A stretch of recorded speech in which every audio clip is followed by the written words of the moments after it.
They lower the casket while arguing about who gets the house. I'm Jack 34, an auto mechanic from Macon, Georgia. My boots sink slightly into the wet clay around the grave as the preacher murmurs a half-hearted blessing. I'm not sure if he's blessing the body or trying to quiet the noise. To my left, Louise whispers sharply to Brent, "You'll need to file the title transfer by Monday or they'll charge late fees." Brent, in his polished loafers and blazer like this is some corporate mixer, nods, without once looking down at the pine box, slowly disappearing into red soil. The casket jerks slightly on its straps. No one flinches. Not even me. It's not shock, it's detachment. They already buried the man before they even dressed him for the funeral. I just got out 2 days ago. I didn't expect parades or fanfare, but I thought maybe someone would meet me at the bus station. Instead, I walked 5 miles to an empty porch and a locked door with a foreclosure notice peeled halfway off. Louise said it was a mistake. Said the bank kept sending things addressed to occupant like that excused it. She told me to come to the burial for closure. What she meant was for show. I knew it the moment I saw Brent clutching the folded program reading the eulogy like he was selling something. I stood off to the side near the groundskeeper's shed because no one had saved me a chair. When they opened the floor for remarks, Brent made sure it ended before I could speak. I haven't said a word since I got here. My name isn't printed anywhere in the program on the memorial board, not even in the list of survivors. Louise made damn sure of that. She's got this way of making people disappear without making a sound. I'm not even angry yet. That's the worst part. There's a hole where the anger should be. Maybe it's still on lockdown. Maybe it's pacing a 12-by-8 cell counting push-ups in days waiting for its release date. Brent places a single red rose on the coffin and turns dramatically like this is some movie. People nod solemnly. No one claps. Thank God. Louise follows her heels, perfect even on wet grass. She whispers something into the preacher's ear, then gestures toward me. He nods like he understands. I don't know what she told him. Maybe that I'm fragile, dangerous, grieving. He doesn't approach me, just offers a nod and slips inside the church. It's over in 15 minutes. People scatter toward their cars. A few avoid looking at me. Some offer soft, vague condolences like, "He's in a better place," or "Your father was a good man." I don't answer any of them. I'm stuck staring at the open grave trying to decide what the hell is real. Miss Etta is the only one who steps close. She's known me since I was in diapers when she used to hand me cold, sweet tea over the fence. Today she just pats my shoulder and whispers, "Don't let them bury more than they have to." Then she limps off her cane, thumping twice on the clay. I don't know what she means yet, but it sticks. Someone clicks a photo. A woman with pink nails and an iPhone catching Brent and Louise beside the grave. I realize I'm not in the frame. It's almost perfect, this illusion they've built, like I was never here, never his son, never part of this story. Just an absence filled by dirt and denial. I take one last look at the headstone. Just his name, date of birth, and death. No mention of loving father, no scripture, no quote, just the dash. The small, cruel dash between the years he lived and the day they finally got rid of him. As I walk toward the car Louise loaned me for the weekend, I catch her slipping Brent a small brass key. It's old familiar. The same one my father used to keep on a loop by his belt, the house key. The one he told me I'd have one day. That key used to hang next to the photo of me in his garage before both disappeared. I don't say anything. I don't ask where the key came from, or why she's giving it to Brent, or when my place in this family got revoked like a parole that came too soon. I just open the door, sit behind the wheel, and grip the steering wheel until my knuckles pale. On the passenger seat is a folded copy of the funeral program. I glance at the survived by section. Brent's name is there. Louise. Even some cousins I've never met. My name's not. Not even a son currently residing out of state. It's like I died first. I refold the paper and slide it into the glove box. I drive slowly past the church, the houses with flags and fall wreaths, past the old barber shop where Dad used to argue politics with strangers. Everything's still here, just scrubbed clean of me. Macon didn't change. I did. Or maybe they made sure I wouldn't fit when I came back. It's almost dark when I pull into the driveway. The house stares at me like it doesn't recognize my face. The porch light flickers but doesn't come on. I step inside and the air smells like lemon cleaner and old paint. No photos, no mail, no sign anyone expected me. My room's still upstairs. I know that. But I sleep on the couch that night, boots still on one hand under the pillow. I don't trust the locks. Not anymore. Some homes bury the dead, others bury the living. Tomorrow I'll open that front door like I belong, but someone already took my place. The front door creaks louder than I remember. It always stuck in the winter, but this time it drags like something's resisting on the other side, like the house itself doesn't want me back. I step inside anyway. The air hits stale cut-through with chemical citrus and faint mildew. I pause on the threshold, staring at the old hallway. The framed photo of me on the wall, third grade missing front teeth, is gone. Only a faint rectangle remains clean where the sun never touched. The smell of lemon cleaner gets stronger the farther I go in. Louise is doing, no doubt. She always hated this house, said it was too small, too creaky, too full of ghosts. I run my fingers along the wainscoting as I pass, half expecting it to pulse with memory. But the wood feels smooth and hollow, like it's been scrubbed raw. The kitchen looks like a magazine spread. New granite counters, stainless steel fridge, glass jars labeled with chalkboard stickers. "Nothing here," says Dad. No crumbs, no burned toaster, no stack of unpaid bills by the sink. Just white bowls and lavender dish soap. I open the fridge, 3 types of milk, none expired. Sliced turkey and deli wrap, sparkling water, no beer, no hot sauce, no greasy leftovers in foil. It feels staged, like she cleaned the house for someone else's camera, not his funeral. Brent's duffel bag sits by the stairs. His keys jingle when I step too hard. That's new. I didn't expect him to be staying here. I thought maybe a hotel or back at his condo in Atlanta. But no, he's sleeping in Dad's room.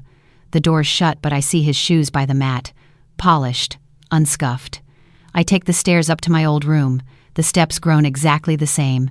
My hand finds the 4th step, where Dad once drilled a loose nail back in with a butter knife, because tools are for men who don't know where their knives are.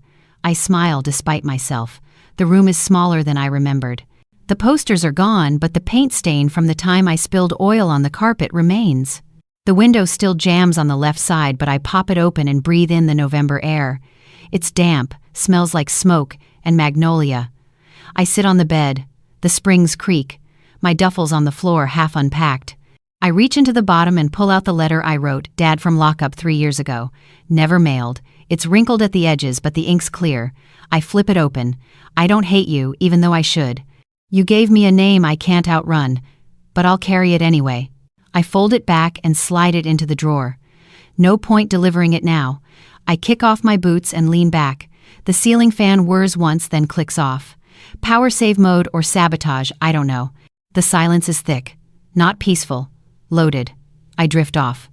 Only a few minutes pass before something shifts under me. A soft clunk beneath the mattress. I reach down. Nothing obvious. I kneel beside the bed, press against the floorboards. One gives a little, looser than the others. My heart picks up. I wedge a screwdriver from my bag into the seam and lift. Beneath is a shallow cavity, a cloth-wrapped object. I pull it out, dusty, taped shut with worn electrician's tape. I tear it open. A small black lockbox. No brand, just a single keyhole. I sit back on the bed, staring. He kept it hidden. Here, under my bed, even when I was gone. I rattle it, heavy. Something shifts inside, metal on metal. It's locked, obviously. No key in sight. I check the rest of the floorboard cavity. Nothing. I press the edges, run my fingers along the walls. Just wood and nails. I turn the lockbox over. On the underside, in faint black ink, faded but readable, "Jack, when you're ready." My throat tightens. I don't know what's in there. Part of me doesn't want to know.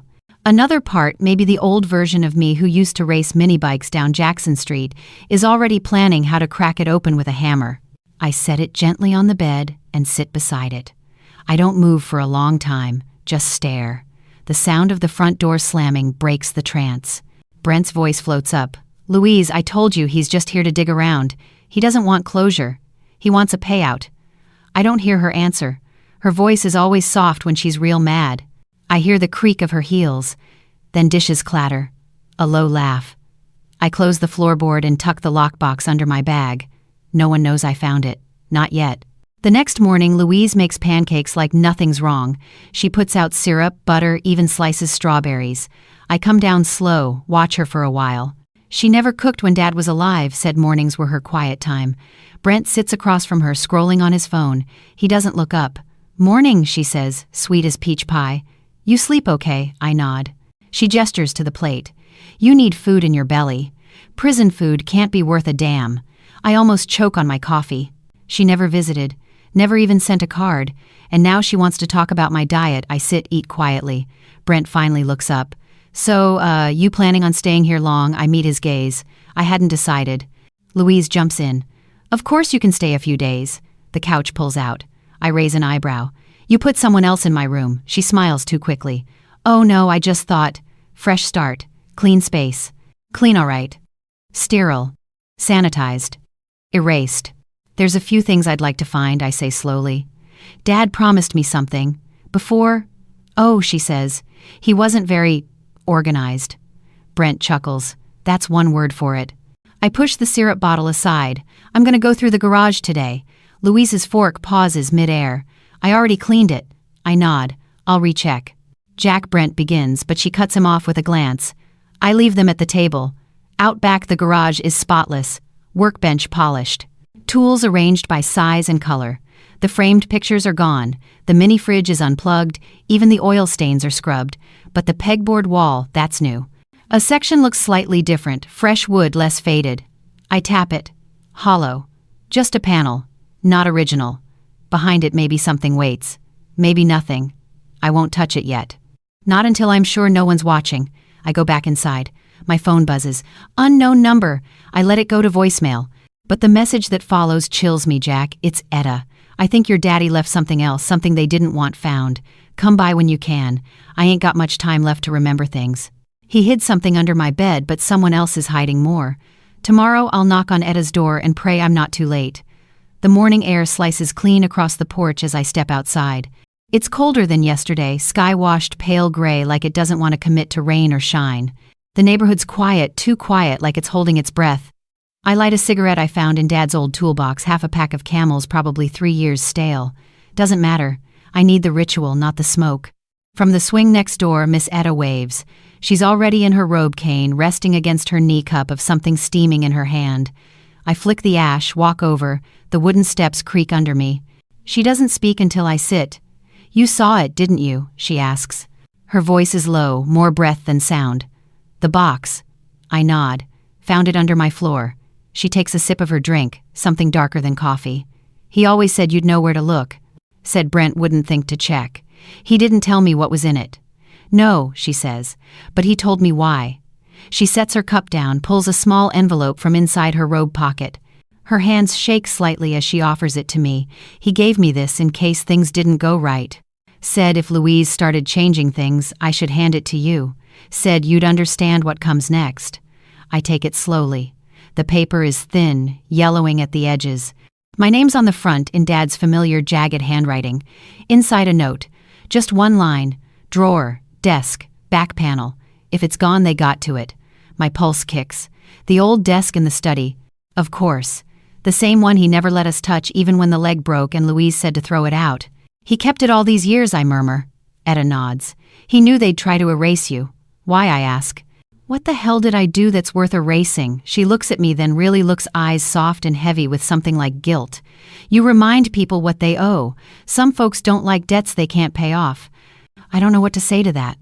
I thank her, slide the envelope into my jacket, and head back to the house. The door's ajar. Inside, I hear Louise on the phone. Her voice is calm, clipped. Yes, but the title's still in process. He's not listed. No, the trust isn't finalized. Just keep it quiet until Monday. Thank you. She hangs up before I can step away. Our eyes meet across the hallway. You okay? She asks, like we're old friends. I nod. Just took a walk. Need breakfast. I'm good. She tilts her head. You still upset about the service? I don't answer. She folds her arms, leans against the doorframe. Your father wasn't perfect, Jack. You know that. What's that got to do with anything? I'm just saying. She sighs. We all grieve in different ways. Some of us cry. Some of us look for things to blame. I let that hang. Speaking of looking, I say slowly, where's that old desk? The one from his study I had it moved to storage. She answers too fast. Didn't fit the new furniture. Can I see it? It's locked up. I pause. You have the key. It's not that simple, Jack. It never is with you. She bristles. Why does it matter? It's just old paperwork. Junk. It's mine. Her smile cracks. Just a flicker. But it's enough. Fine, she says. Check the shed. We didn't throw it out. Yet. I go. The shed smells like turpentine and winter. The desk is buried under tarps beside old paint cans and gardening gloves. I drag it out into the light. The back panel's intact. I flip the desk, unscrew the back, hands trembling now. Inside, taped to the panel, an envelope. Heavy, not dusty, newer than the rest. I rip it open. The will, handwritten. Dated 6 months ago. Signed, notarized. In my father's scrawl. It names me Jack Rudd as sole heir to the house and garage. Not Louise, not Brent. Me. My breath catches. There's a copy of the deed paperwork too, incomplete but there. No trust language, just direct inheritance. My knees give out and I sit right there on the shed floor. The smell of dirt and cedar presses around me. I hold the will like it might vanish if I blink. They lied. They all lied. Not just forgot. Not just misplaced. They buried this. Deliberately. My heart pounds. I tuck everything back into the envelope, slide it into my jacket, and walk out. I find Brent alone in the kitchen scrolling his phone. He doesn't look up. I toss the envelope onto the counter. You missed something. He glances, then stiffens. What's this Dad's will? He didn't leave one. No, I tap the envelope. Then what's this? Your grocery list. He opens it. His face goes pale. Where'd you get this? Where he left it? For me. He sets it down carefully. You can't prove this wasn't forged. Nice try. Notarized. Registered ID on file. It holds. Then why didn't the lawyer read it? I shrug. Maybe you didn't give it to him. He exhales, glances toward the hallway. Look, man, this doesn't change anything. It changes everything. He leans forward. He wasn't in his right mind those last months. He talked to walls. He thought you were coming home early. He was confused. He was clear enough to write my name. Clear enough to date it. Brent slams his hand on the counter. You don't deserve this house, I smile. Doesn't matter. It's not about deserve. It's about what's written. Louise walks in just in time to see the standoff. Her eyes flick to the envelope. She freezes. I walk past them both straight upstairs. In my room, I hide the envelope under the mattress, not the lockbox. That stays with me. They said there was no will. But he left me one buried like everything else. Next, I'll find out what they buried in that funeral program. The church parking lot is already full when I pull in 15 minutes early. I park by the far fence where the ground's still soft and the grass dies slow under tires. The building looks just like it did when I was a kid, white siding, narrow steeple windows painted shut from the inside. The only new thing is the tripod out front camera already mounted. Someone's streaming this thing. I walk slow toward the double doors. No one greets me. No surprise. Inside, the lights burn too bright. Rows of folding chairs fill the sanctuary, angled just enough to make the aisle feel longer than it is. Brent stands near the pulpit, flipping through pages. He's wearing the same blazer from the funeral, still too stiff in the shoulders like he borrowed it. Louise hovers nearby, her voice sugar-sweet, as she whispers to a woman with too much perfume and a purse like a briefcase. I take a seat near the back. No one sits next to me. From where I am, I can see the live stream running on the camera screen. A little red dot blinks. Live. Miss Etta appears in the doorway a minute later, cane tapping in time with her steps. She gives me a nod, then takes a seat front row center. Brent clears his throat. Thank you all for coming, he says, voice steady but rehearsed. My father, Gerald Rudd, was a man of few words and many habits. He loved old cars, sweet tea, and watching college football, even when we told him it wasn't worth yelling over. A few chuckles. He wasn't perfect, but he worked hard. He provided. And today we remember him with respect. I can't help but notice how he says we like he's speaking for the room and not for me. I wait for him to mention my name. He doesn't. He shifts to reading a poem, something generic and short. The crowd nods along like they're checking boxes on a form. Miss Etta raises her hand halfway through. Brent stops. Yes, you said we, she says gently. But don't you mean all his children? A pause. Brent's mouth twitches. Yes, of course. All of us. She looks over her shoulder straight at me. I don't move. Brent adjusts the mic. We'd like to open the floor briefly for anyone who wishes to share. A man I barely recognize stands and tells a story about Dad fixing his carburetor in the middle of a thunderstorm. A woman recalls the way he danced at potlucks after 2 glasses of wine. Then silence. Brent scans the room. Anyone else? No one moves. I could stand. I should. But something in me won't. Not because I don't have words, but because I know they won't land here. This room's already decided what kind of man my father was. I stay seated. Brent gives it 5 more seconds. Thank you, he says a little too quickly. That concludes our remembrance. There's food in the hall if you'd like to join us. Chairs scrape as people rise. Conversations bubble up fast like no one wants to linger in reflection. I stay seated until the room's nearly empty. Miss Etta leans over as she passes. They always forget what matters, she whispers. Not what he said, what he did. She slips a folded note into my hand and pats my arm before shuffling away. I unfold it. 4 words, check the live stream archive. I look toward the tripod. Still standing, camera still rolling. Pastor Darnell walks over, wiping his hands on a cloth. We stream all memorials now, he says. For the family. Can I get a copy? You, family I meet, his eyes. I am. He nods, pulls a card from his coat. Send me an email. I'll send the link. Videos saved online. I pocket it and head outside. On the sidewalk, Louise's voice cuts through the air like a blade. You shouldn't have invited her, she says to Brent. Who, Etta? She stirs up the wrong things. It's fine, Brent mutters. She's just old. Old people remember everything, Louise snaps. That's the problem. I round the corner before they see me. Back at the car, I pull out my phone. Reception's weak, but the church Wi-Fi pings open. I type in the site from pastor's card. The funeral pops up in crisp 1080p time-stamped and titled Gerald Rudd, Celebration of Life. I scrub through to the moment Etta speaks. Rewind. Play. Her face is clear, voice steady. But don't you mean all his children? Brent blinks. Yes, of course. And then a flicker. On the edge of the frame, Louise leans over and presses something into Brent's palm. Pause. Zoom. A folded program. Not the one handed out publicly. This one's thicker. Different color. I go back to the car, dig through the glove box. The copy I took from the funeral, the public one, has my name. Survived by Jack Rudd's son. I check the video again. After Louise passes him the new version, Brent starts reading names aloud. Survived by Brent Rudd, loving son. Louise Rudd, wife, extended family. No, Jack. It wasn't a mistake. It was a switch. 2 versions. One public, one private, one for show, one for court. I sit there for a long time, engine off hands, shaking. Then I dial Pastor Darnell.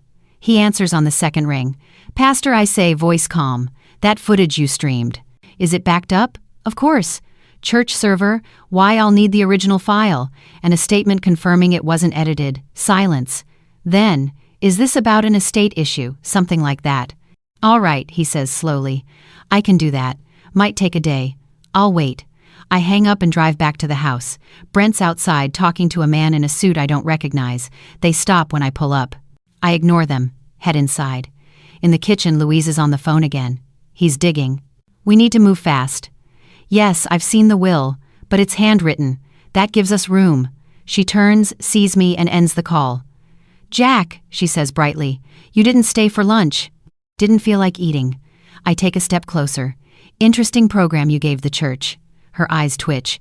Excuse me, the one with my name, versus the one Brent read. 2 different documents. Curious, isn't it? She opens her mouth, closes it. Must have been a printing error. I laugh.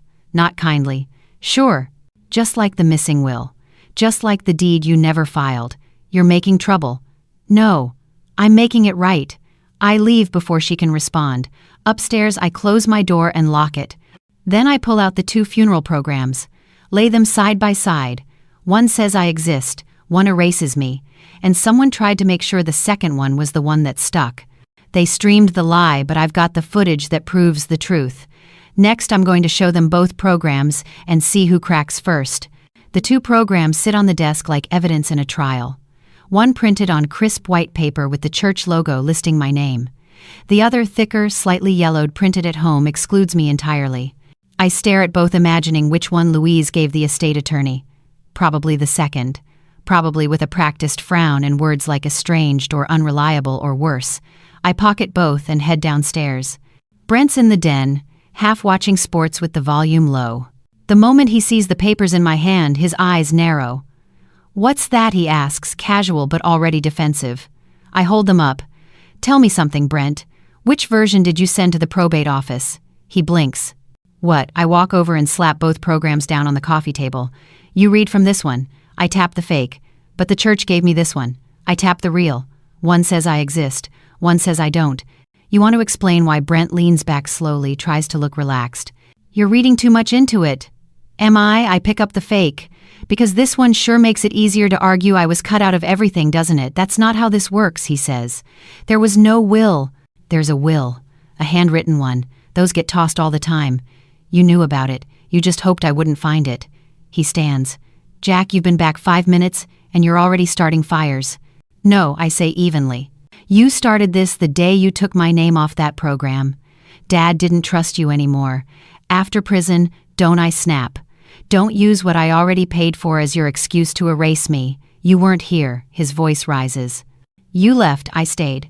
I took care of him while you were off playing convict. I step closer, voice low. You mean while I was locked up for something I didn't do and you never once picked up the phone? He flinches. That's not fair. None of this is fair. You want the house, take it. It's falling apart anyway. He grabs the fake program and starts to walk out. I block him. You filed the wrong document. That's fraud. Then prove it. He shoves past me. Good luck convincing anyone with your record. I watch him go heart pounding. The door slams. I breathe in slowly, steadying myself. Then I turn and see Louise standing at the base of the stairs. Her face is unreadable. He shouldn't have said that, she murmurs. But he's not wrong. I raise an eyebrow. You helped him.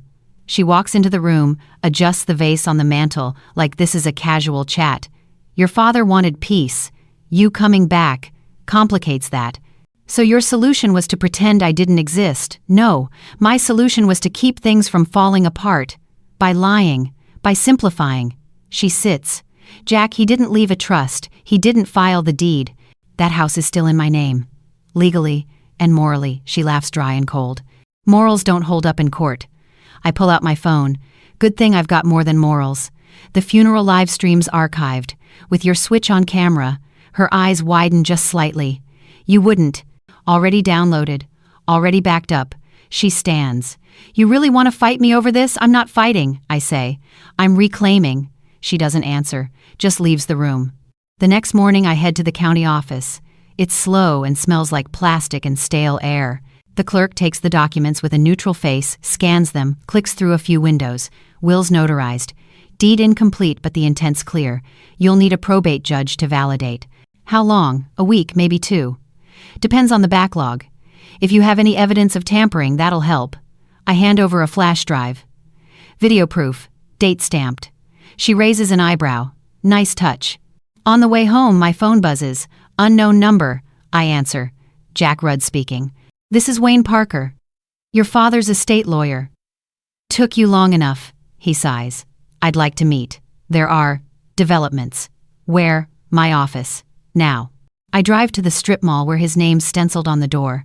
He's a thin man in a tan suit that doesn't quite fit. Papers cover his desk in messy stacks. You found the will, he says, not even pretending. You had it, Louise gave me a copy. Not this one. Let me guess. Hers omitted me. You were estranged, according to her. And you believed that. He shrugs. My job isn't to investigate family politics. It is when you file probate, which I haven't done. I was waiting for a certified document. You have one now. I slide him the original. He reads it slowly. His expression shifts. This changes things. It should. And the video shows Brent using a fake program to read the survivor list. On camera. He leans back. All right, I'll submit a new filing. But Jack, what? They're going to fight this. Hard. You ready for that? I think of Dad's lockbox still unopened. I think of the casket lowering while they whispered about the house. Yeah, I say. I'm ready. When I get home, the living room's empty. A letter sits on the coffee table. No envelope, just a page. Brent's handwriting. If you push this, we both lose. Let it go. I'll give you the garage. Keep the house. Just don't destroy everything, please. I crumple it. Drop it in the trash. Louise steps in from the patio. She sees the empty coffee table. So it's war now, I meet her gaze. No, it's truth. She studies me for a moment. Then quieter, he wanted peace. Then he should have trusted me to fight for it. She exhales. You know there are things you don't understand. Things about your father. Then tell me. Not yet. She walks away again. Like always. Like silence buys her more time. I sit down and pull the lockbox from under the couch. Still unopened. Still waiting. They called me a problem. But I'm just the truth they couldn't bury.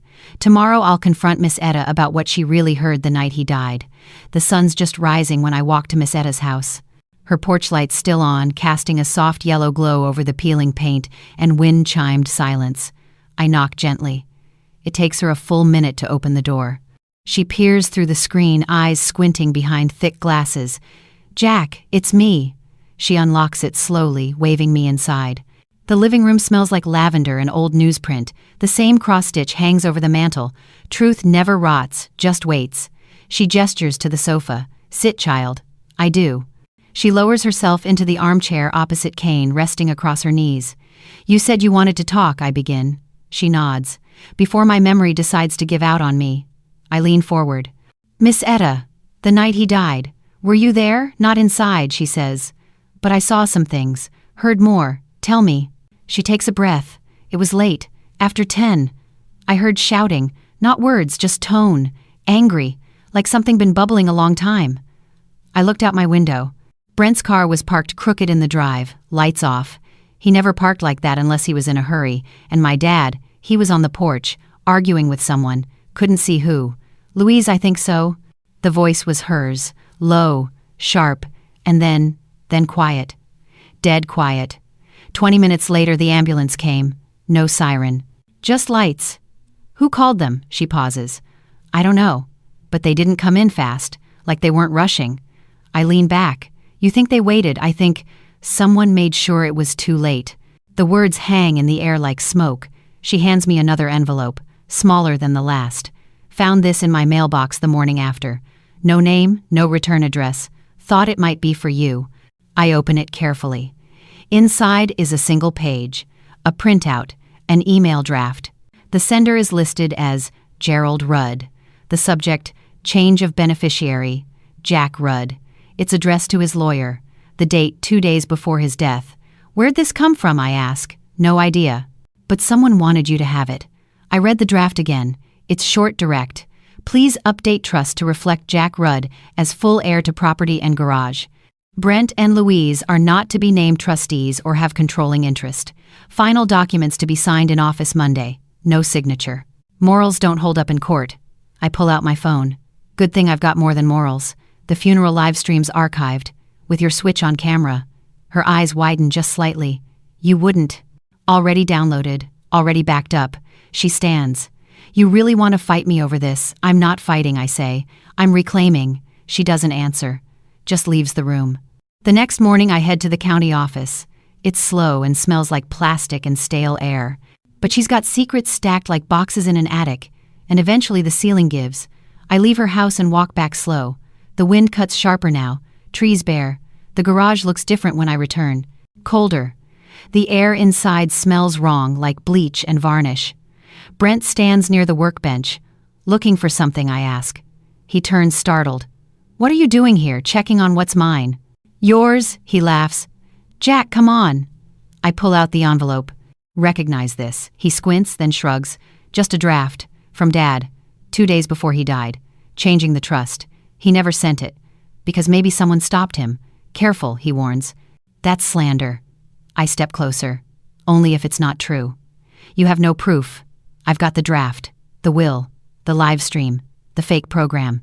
"You want to keep going." His jaw tightens. "You think you're the victim here." "No," I say. "I was. Not anymore." He walks past me, brushing my shoulder hard. "You'll ruin everything. Then maybe everything needs ruining." Upstairs, I place the draft with the will and both programs. The lockbox is still on the dresser, unopened. I try the key from Dad's old keyring. Doesn't fit. I try the desk drawer key. Still nothing. I stare at it, frustrated. Then I remember. Dad's toolbox. He used to keep a ring of spare keys in a red tin behind the wrenches. I dig through the drawers. Nothing. But the tin's still there. Inside are 3 old keys, 2 brass, 1 rusted black. The black one fits. The lock clicks. I open it. Inside are photos. Dozens. All of me and him. Fishing. Fixing cars. Birthdays. Every year until I left. Underneath a flash drive, a small leather notebook, and a folded receipt. I plug the flash drive into my laptop. Video files. Short ones. Time-stamped.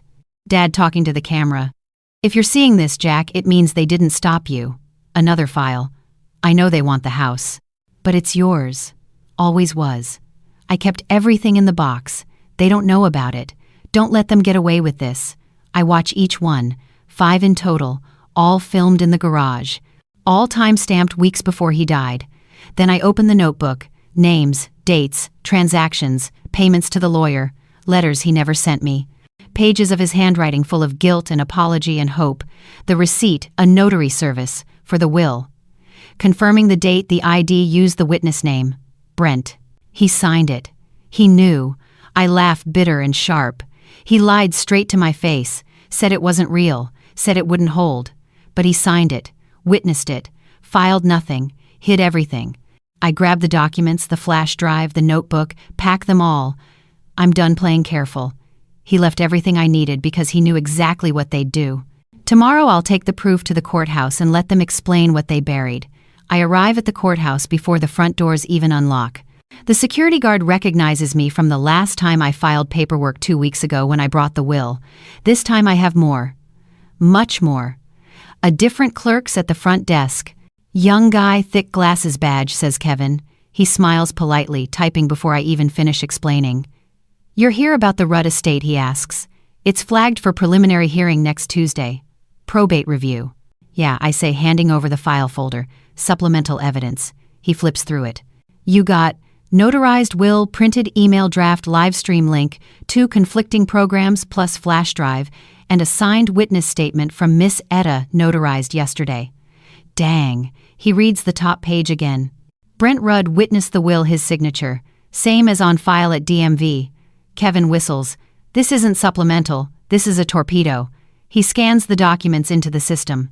This will trigger an early evidence review. Judge might move the hearing up. Good. You want a receipt? Print 3. I take the copies and leave adrenaline thrumming in my ears. As I walk out, I call Pastor Darnell. He picks up immediately. I sent the affidavit like you asked, he says. Verified the video, no edits, date stamped. I also uploaded it to a private archive, password protected. Thank you. You going public? Not yet. But I want the option. I hang up and drive to the cemetery. Dad's grave sits under an old maple tree, bronze marker, gleaming dull in the morning light. I crouch beside it, folder still in hand. I found it all, I whisper. Every piece. You were right, they tried to bury me along with you. Wind cuts through the trees, and I almost imagine him smirking. He never said much in life, but he left a paper trail louder than any eulogy. On my way home, I stop at the diner off Route 9, the place he used to take me. Grilled cheese and tomato soup on rainy days. The waitress remembers me. You're Gerald's boy, ain't you? I nod. She brings me his usual without asking. I eat in silence, flipping through the notebook again. There's one entry circled in red. March 3. Louise asked about trust access again. Told her no. She's hiding something. Brent's too eager. I flip the page. March 9. Found Brent in garage messing with files. Asked what he needed. Said he was checking receipts. Something's off. March 14. Called Wayne. Told him to prep new documents. Handwritten if necessary. All of it lines up. The email draft. The video. The will. They tried to scrub me from existence, but they forgot how loud the quiet man could be when he picked up a pen. I return home mid-afternoon. The air feels different now, sharper, as if the house knows things are shifting. Brent's car is gone. Louise's too. I don't wait. I go straight to the office and lock the door, lay everything out on the desk. Then I open Dad's laptop, the old one I found buried behind his chair, still functional. The login is his birthday, same as always. Inside the documents folder, another surprise, a draft of a letter. To whom it may concern. If I am found dead and there is no clear cause, I ask that my body be reviewed for signs of digitalis or other suppressants. I am not suicidal. I am not on medication. I do not authorize end-of-life decisions by Louise Rudd or Brent Rudd. My blood runs cold. He knew. Not just about the property, about danger. I print it, add it to the pile, then I call the courthouse again. Kevin, I say, add this to the file. Emergency clause. Whoa, he says. Sending investigator now. This just became a forensic case. I send the letter and lock the rest away. 30 minutes later, there's a knock at the door. Brent, alone, face tight, jaw clenched. I don't open it. I talk through the screen. What, you turned it into a circus? No, I say. I turned it into a courtroom. We could have split it. settled quietly. After you faked the program, hid the will, signed it, then lied. It was about survival, he snaps. Louise was gonna lose everything. You don't know the deals Dad made. Then tell me. Brent cuts off, looks around. He promised her. Years ago, after her first divorce, said she'd never be homeless again. So she decided I didn't exist. It was easier than renegotiating. For who? For everyone, he shouts. He was slipping, Jack. Paranoid. Forgetful. He remembered me. Brent is quiet. Then, if you keep going, we both go down. Then I guess I'll see you in court. He walks away slow and angry. I close the door, lock it, and sit on the stairs. In the distance, I hear tires squeal. He's gone. Upstairs, I lay out everything once more. Tomorrow the judge sees it all. And after that, maybe the police.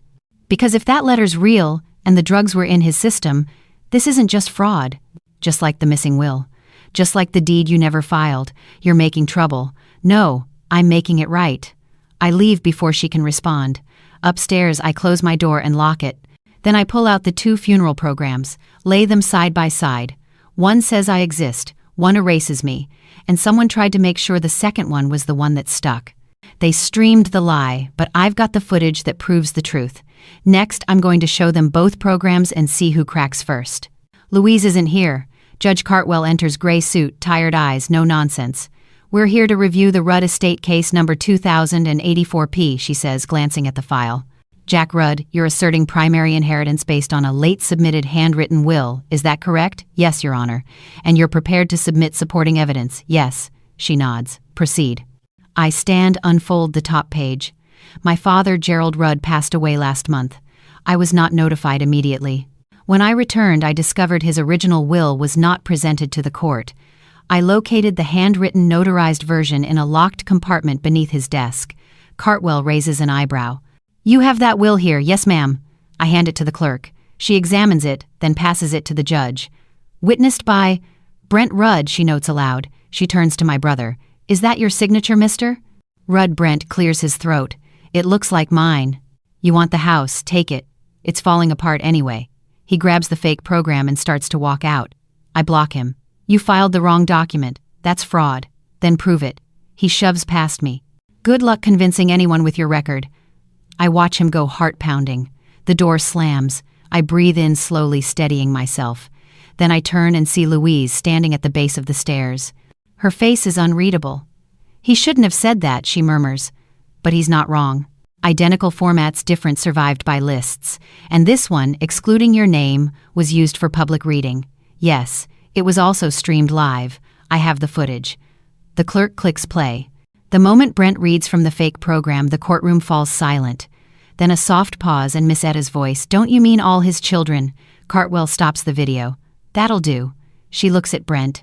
Is it yours or not? His lawyer leans in, whispers something. Brent nods stiffly. It's mine, and you never reported this, will I? Didn't remember seeing this version. Convenient, she murmurs, then looks back at me. Continue. I also discovered evidence that my name had been deliberately omitted from a separate funeral program, one that was read aloud during the service. I have both copies. I pass them to the clerk. Cartwell studies them. She also received an anonymous letter containing an unsent email draft from my father to his attorney, changing his beneficiary to me. Cartwell reads the email printout. This is dated 2 days before death. Not sent, but printed. The metadata checks out. I submitted the original file to the clerk's office, I reply. It's in the digital record. Noted. Cartwell exhales slowly. This is substantial. Mr. Rudd, do you have anything to say in response? Brent shifts in his seat. Your Honor, none of this changes the fact that my father was in decline. He was paranoid, erratic. We were trying to maintain stability. And how does erasing your brother from a funeral document help with that stability? Brent has no answer. His lawyer clears his throat. Your Honor, we believe the video, while dramatic, is not legal proof of intent. The will is unfiled and may be inadmissible. Cartwell leans forward. It's notarized, witnessed by your client. Did you knowingly use this altered version in place of the official one? Brent's lawyer stands. Objection, Your Honor.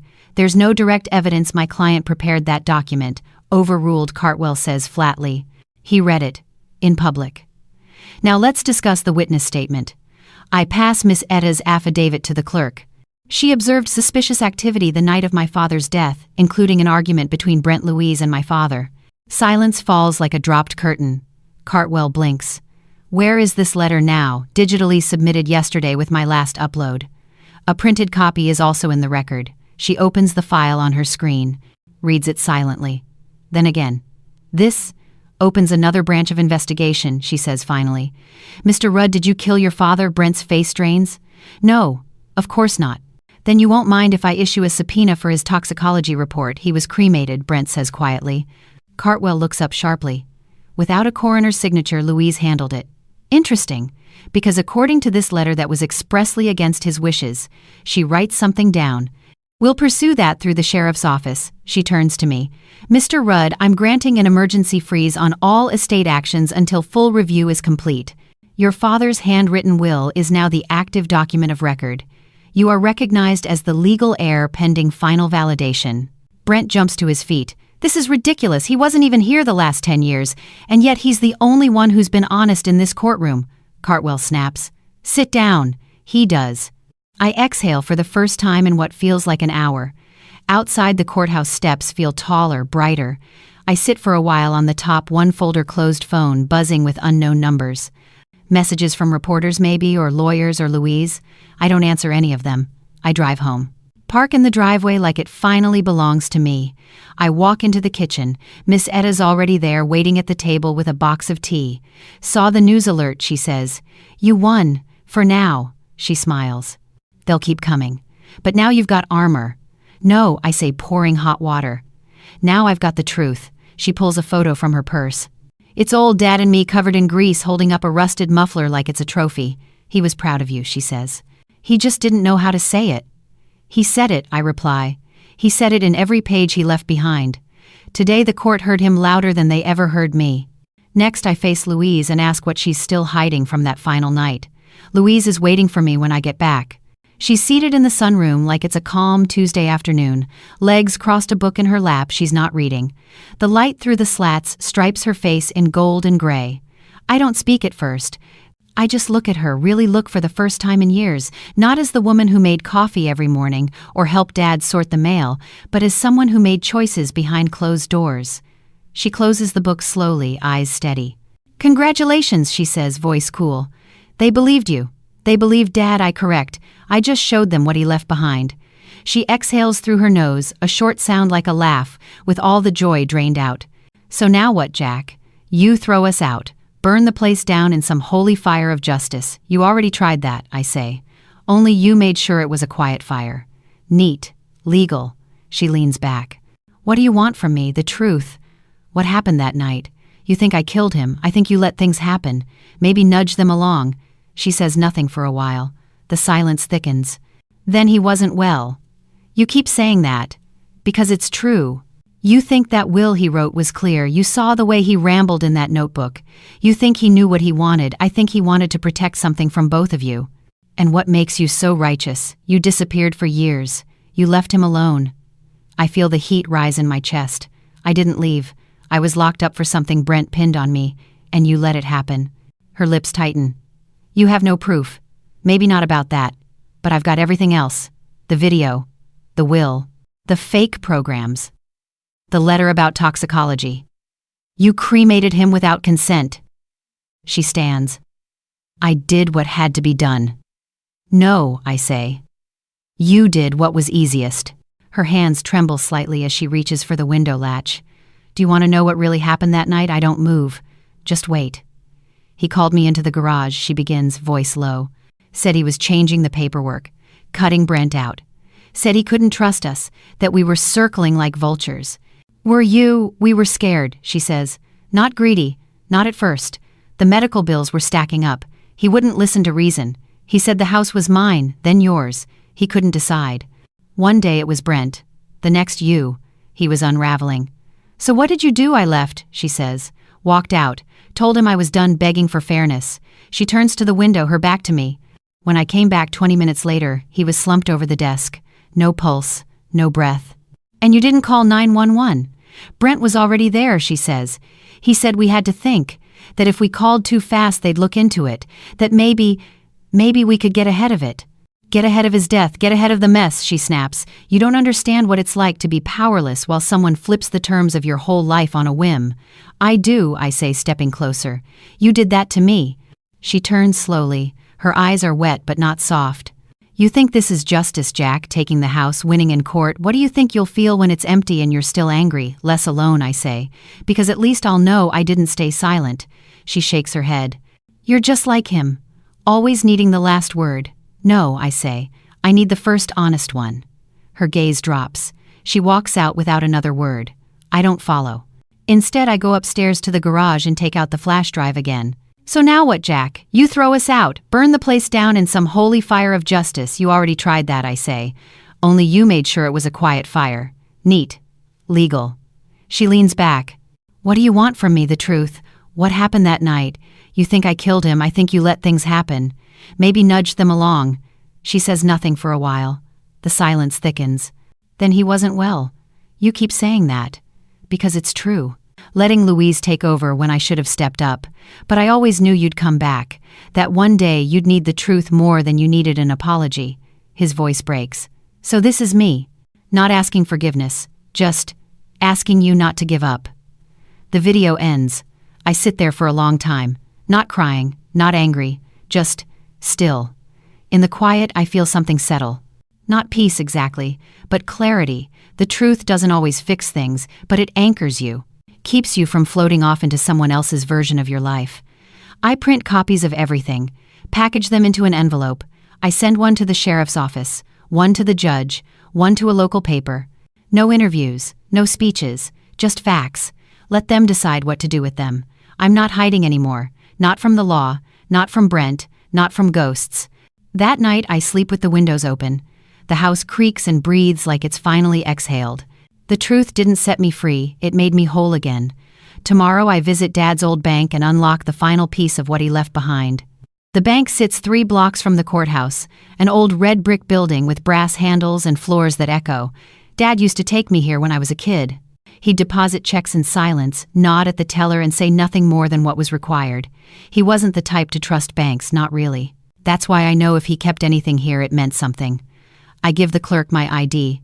She types slowly, eyes flicking between me and her screen.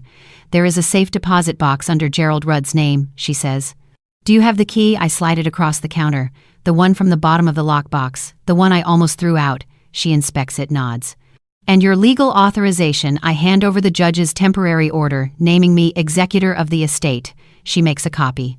Follow me. Down a narrow hallway, past 4 security doors and a fingerprint scanner, we reach the vault. The walls are lined with metal drawers like filing cabinets from another century. She pulls one out. It's heavier than I expect. Would you like privacy? She asks. I nod. She closes the door behind me. The room is cold. I place the box on the table and open it. Inside is a small leather pouch, a sealed envelope, and an old Polaroid photograph. I pull the photo first. It's me, maybe 10 years old, sitting on the hood of Dad's truck. He's beside me, one hand on my shoulder, both of us laughing at something off camera. On the back, in his handwriting, my reason. I set it down, fingers trembling slightly.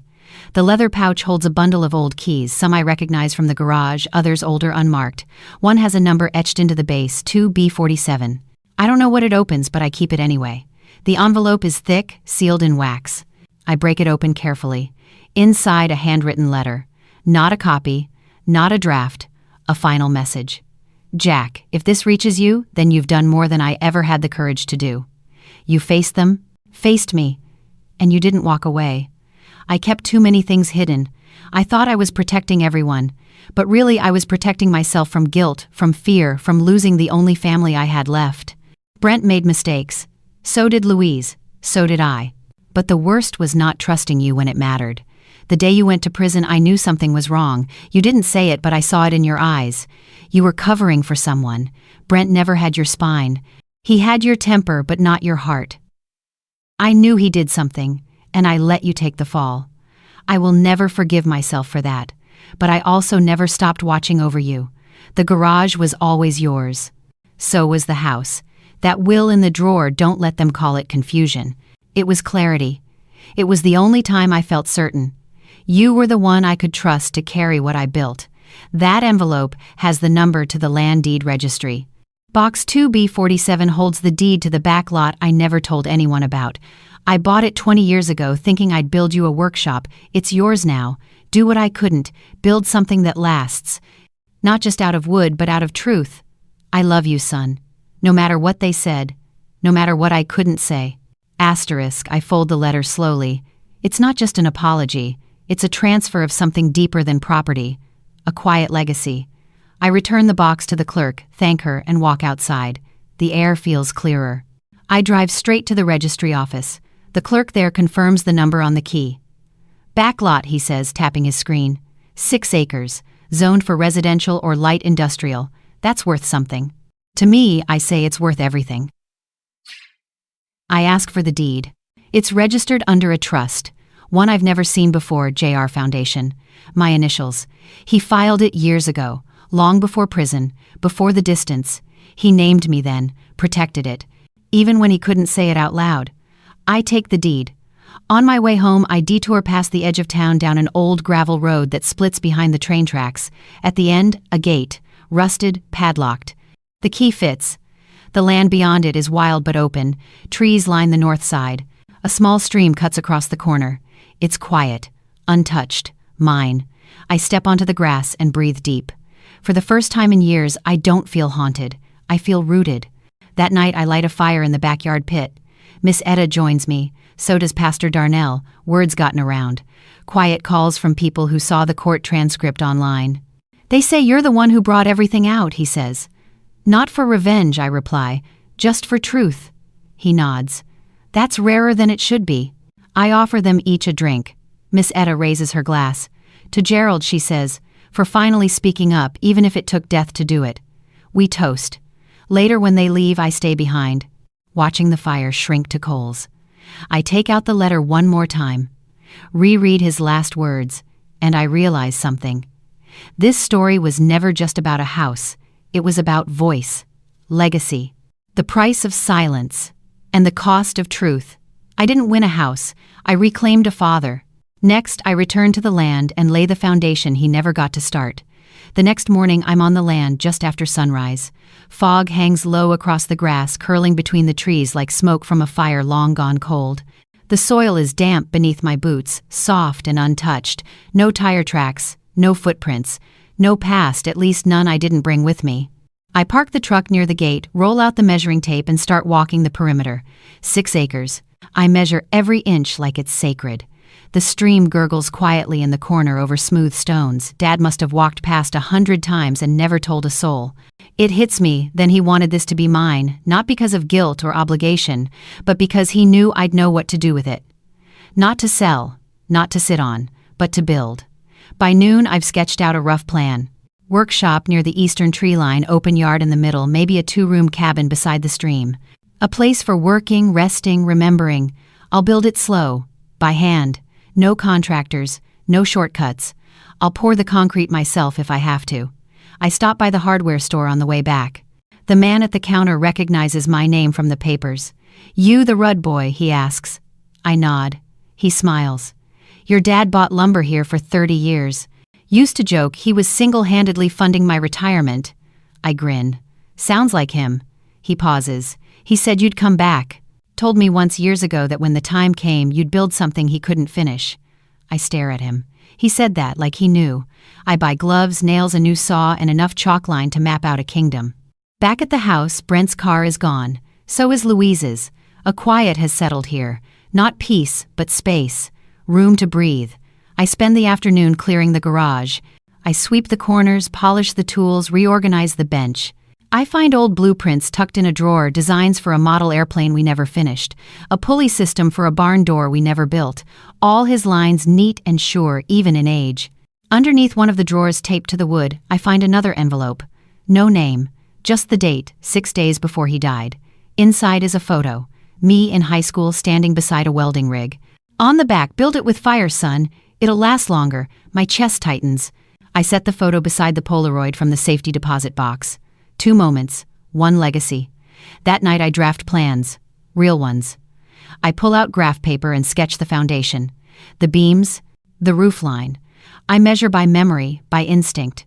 I know how he would have done it. I know what he would have said: square it out before you cut. Clean lines mean clean living. The next day, the land gets its first cut. I mow a path to the stream, rake leaves into neat piles. I lay stakes in the earth. Every tap of the hammer feels like punctuation, like I'm writing something permanent after years of being written off. Word spreads. People start showing up. First, it's Pastor Darnell again asking if I need help pouring the concrete. Then the guy from the hardware store offering leftover lumber from a canceled order. Then Miss Etta with lemonade and 3 extension cords just in case. They don't ask what I'm building. They just see the stakes, the string, the certainty, and they show up. That evening I get a call from a number I don't recognize. I almost don't answer, but I do. Jack Brent's voice. Flat. I heard about the land, and it's yours. I'm not fighting it. You couldn't if you tried. A pause. I'm leaving town. Good. Another pause. I didn't kill him, Jack. You let him die. Yeah, he says quietly. I did. Silence stretches. Then he says, you're doing what he wanted. For whatever that's worth. It's worth the truth, I reply. Nothing more. Nothing less. He hangs up. I don't feel relief. I don't feel closure. I feel direction. That night I sit under the stars with the plans in my lap. The house behind me is finally just a house, not a battleground, not a memory minefield. The land ahead of me is open, waiting. No one to take it, no one to argue. Just me, some boards, a hammer, and a legacy. The story didn't end in court. It ends in wood, in steel, in sweat, in something no one can erase. Tomorrow the first beam goes up, and with it a name engraved in every nail. The first beam goes up under a sky so blue it almost feels staged. No clouds, no wind. Just stillness, the kind that doesn't ask permission, the kind that settles when something old ends and something real begins. The post hole is 2 feet deep, lined with gravel. I set the beam into the ground myself, level it with care. The wood smells clean, sharp, sun-warmed. I carve into the base before I anchor it, just initials, nothing fancy. GR. That's all it needs. I pour the concrete, slow pack it down, and stand back. It's not much to look at yet, just one vertical plank. But it's the first truth in a long time no one else touched. No edits, no lies, no erasure, just mine. Miss Etta pulls up in her station wagon just after noon. She brings sandwiches and a thermos of tea. We eat on overturned buckets in the grass. He'd be proud of you, she says, chewing slow. Not for winning the house, for building with your hands. He taught me how I say, even when he didn't mean to. That's how most good fathers do it, she replies. Not with sermons, with sawdust. I laugh quiet. She pats my arm, stands and walks the perimeter with me. You gonna put the shop here, over by the stream? I want the sound nearby. She smiles. That's a good kind of silence. Later, I'm alone again.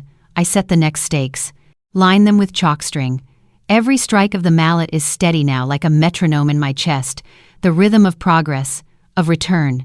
At sunset, I take out the last photo. The one from the box at the bank. I tack it to the first beam with a nail. Not to display, just to remind myself. This isn't about revenge or proving anything. It's about continuation. About saying, I am here. I remained. The next week passes in routine.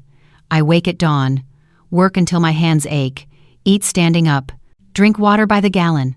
I sleep like I haven't slept in years, bone deep clean. No voices, no courtroom replaying in my dreams, just silence, and the sound of wood creaking into place.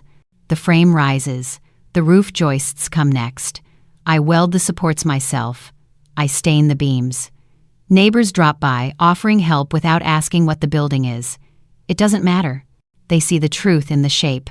One afternoon, a boy from town, maybe 16, scrappy, nervous, walks up while I'm sanding a window frame. You, Jack, he asks. Yeah, my dad says you got a second chance. I've been trying to find one. I set the sander down. You in trouble? Not yet, he says. But I'm close. I nod. Come back tomorrow. I'll teach you to cut wood clean. He grins like he just got pardoned. And maybe he did. Maybe that's what this land is now, a kind of amnesty. A place for quiet restitution. A place where men build instead of bury. By the second month, the cabin frame is sealed. The roof is weatherproof. The garage tools have migrated. The old house sits quietly behind me, smaller now. Just a shell where the lies were housed.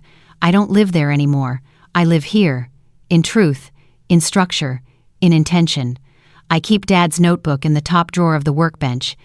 Not as a relic, but as a reminder. Every time I open it, I see his doubts, his corrections, his signatures at the bottom of the page. They're no longer evidence. They're blueprint. One day, Miss Etta brings a guest, a woman in her 40s.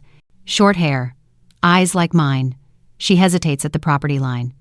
"This is him," Etta says. "Jack." The woman steps forward. "My name's Clarice," she says. I think we might be half-siblings." I stare. She explains. Her mother worked with Dad at the factory 30 years ago. Never told her the truth until recently. She found a letter, a photo. She followed the court case. I sit on the step, motion for her to join me. "I didn't think I had any more family," I say. "Neither did I," she replies. "We talk for hours. She's kind, sharp, wants nothing, just truth. I give it. She listens. She tells me about her mother. I tell her about Dad.